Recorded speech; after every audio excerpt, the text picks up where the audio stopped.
Welcome to Fortress of Faith with Tom Wallace, calling North America to repentance and revival. Welcome back to the Corner of Truth and Courage. This is Tom Wallace. This week we're talking about biblical evangelism. Biblical evangelism. Let me give you some backstory. We started yesterday, by the way. We had to finish off at a crucial point in this. So I'm going to have to backtrack a little bit here in today's broadcast. But I want to give you some backstory on what changed my gospel presentation. Back in 2003, I was still a missionary over in England, church planting, and I was getting frustrated. I was seeing people get saved. We even saw them get baptized, but we were not seeing change in their life. They were not living with much of a real appetite for the things of God. It was kind of a struggle to keep them in church and be faithful, and some of them hardly were ever faithful. We might just see them on Sunday morning, and there wasn't much of an appetite in their life for to learn more, and it seemed like they were just going through the motions. And I was seeing too much of that. And the thing is this, is that when we get saved, the Bible tells us that we become a new creature. All things are passed away, all things become new. Sin should, not that we become sinless, but there should be less and less of that and an appetite for the things of God instead of just living the way you used to live. It seemed like some people were just getting a fire insurance and not a change of life. Began to wonder, are these people truly getting saved? And so I started studying the Bible. How did people how did they get saved in the Bible? And the Bible had a lot of condemnation, a lot of judgment, a lot of, when the Lord spoke to people, his main topic was hell. He was convincing people, you're not a good person. You're in trouble. You're on your way to hell. And some people just could not be convinced. I was starting to realize there's something wrong with my gospel presentation.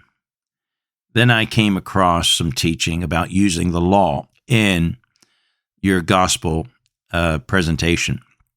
And that changed things. I tell you, we were starting to see people get saved and changed, and an appetite for the things of God when we were seeing the opposite. And so I started realizing, we need to explain the gospel a little better than we have been. So I want to go through this presentation of how do you use the law in giving a gospel presentation in a conversation that you might have with someone. And it begins with this question: would you consider yourself to be a good person? And the common response is yes, yeah, absolutely, I'm a pretty good guy. And most people honestly believe it. And so then, we asked them, we said, well, can we examine that, if you're really a good guy, using God's measuring stick? It's the 10 Commandments. And because they're convinced, hey, yeah, I'm a good guy, you're not going to have a problem with that. And so they're go ahead. And so our next question is, have you ever told a lie? And it's almost like right out of the gates, man, we hit them right between the eyes. Well, we didn't hit them in the eyes. We actually hit them in the heart. We went straight to the conscience. We're not going to be arguing intellect. We're going to be talking to their conscience, because the law was written in their heart, the Bible teaches. We'll get to that a little later.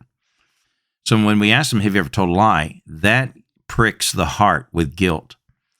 And they'll confess usually, well, yeah, I mean, who hasn't, white lies when I was a kid type of thing. But then we follow up with this question: what are you called if you tell lies? Now, that's a difficult one for them. And they kind of will shrug out, well, I guess you're called a liar. And we don't press that issue, but then we go to the next question. So, the one commandment about bearing false witness, the telling lies. So now we move on to another commandment, the 8th commandment. Have you ever taken something that didn't belong to you? Again, another response, well, I guess so, but that was a long time ago. And they're busy justifying what they stole really wasn't important, an office pen or a paper clip or a candy bar or, something like that. Then we ask the question, what are you called if you steal things that don't belong to you? Well, then that comes another awkward point. Now, trust me, I've never had anyone upset and mad because I ask these questions. You say, well, can you ask these questions? Yes, you can. Don't do it in a judgmental way. You're helping them to understand something, though, that they're not really a good person like they think they are. They hide this truth from themselves. So what are you called if you steal things? Well, a thief. Well, then we move on to another one. Have you ever taken God's name in vain? Well, some will say, no, I've never done that. A moment ago, you told me that you're a liar, okay, yeah, well, I've probably taken God's name in vain and stuff. And then we tell them, well, that's called blasphemy, taking God's name in vain. The man who gave, the God who gave you life and breath, and you use his name like a curse word. Now, I've only asked you 3 of the 10 commandments. So far, you've told me you're a liar, a thief, and a blasphemer. Now, what are you going to do on the day of judgment? Will God find you guilty or innocent? Now, by the way, you may know that other people use these questions too, and I find them very powerful. It doesn't matter, whether other people are using it or not. If properly asked, these questions are very skillfully designed, I believe, and they really help us get straight to the conscience. And so what we want to know now is, what are you going to do on the day of judgment? If he tests these commandments on you, just these 3, is he going to find you innocent or is he going to find you guilty? Well, most people will have to admit, because I've already admitted to you I'm guilty of doing these things. I guess God's going to find me guilty. Then we ask this question, well, if God finds you guilty on the day of judgment, is he then going to send you to hell? Or is he going to, look the other way and let you into heaven? Now, here's where we had to close in yesterday's broadcast. Not a good place to stop this, but 95% of the people I've met, and I've done these questions with hundreds of people through the years. 95% are going to tell me, well, God's going to let me into heaven. After all, I'm not a bad person. Now, just think about that for a moment. That may surprise many of you, that most people are going to say at this point, well, I'm going to heaven. God's, he's not going to send me to hell for these commandments I've broken. And so they're still under the impression that they're a good person.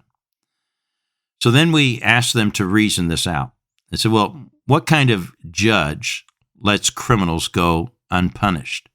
Would you call that judge a good judge or a bad judge? I mean, if a judge has someone who's admitted he's guilty, and would he be a good judge or a bad judge if he doesn't punish people who've broken the crime, broken laws?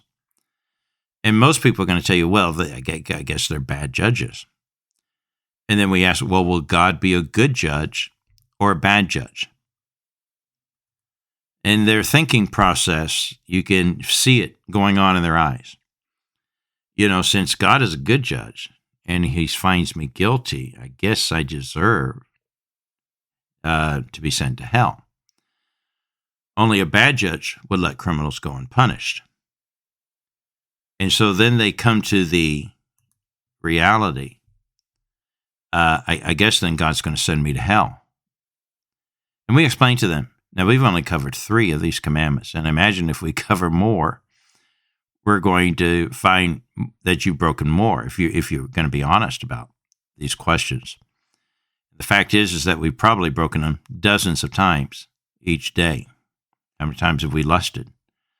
How many times have we lied? How many times have we, broken God's law? And so then we're left with this really uneasy feeling. What are you going to do then if God's going to judge you and send you to hell? Here's where we want them to be, really to discover, what are you going to do? And they're left with, well, what can I do? And the answer is, well, pretty much nothing. Nothing really that you can do. But there's something that God can do for you. You see, God knew that you'd be in this situation. God knew that everyone that's born into this world is in this situation, and therefore they need help. They need to be rescued, and God has a plan to rescue them. Now, before we get into that rescue plan, let me explain the conscience. Let me show you how this works with the conscience. Conscience means with knowledge. Con, with science, knowledge. So when we sin, we do it with knowledge that it's wrong. Why? Because we have something in our heart.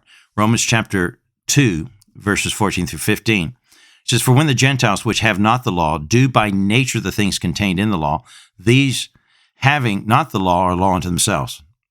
Don't get hung up with that, but get to this part. Which show the work of the law written in their hearts. The law of God, the Ten Commandments, are written in their hearts, according to Romans chapter 2.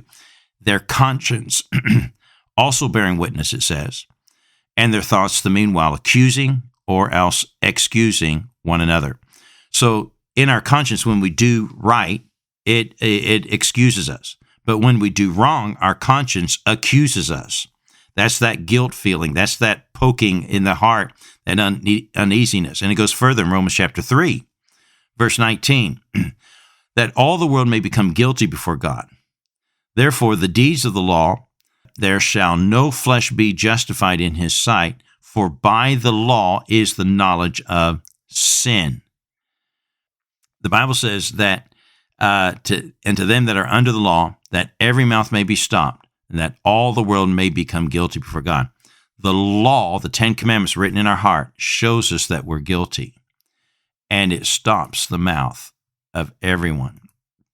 And so when we use the law in our gospel presentation, it helps them understand, yes, you're in trouble, but the good news is God has a plan to rescue you.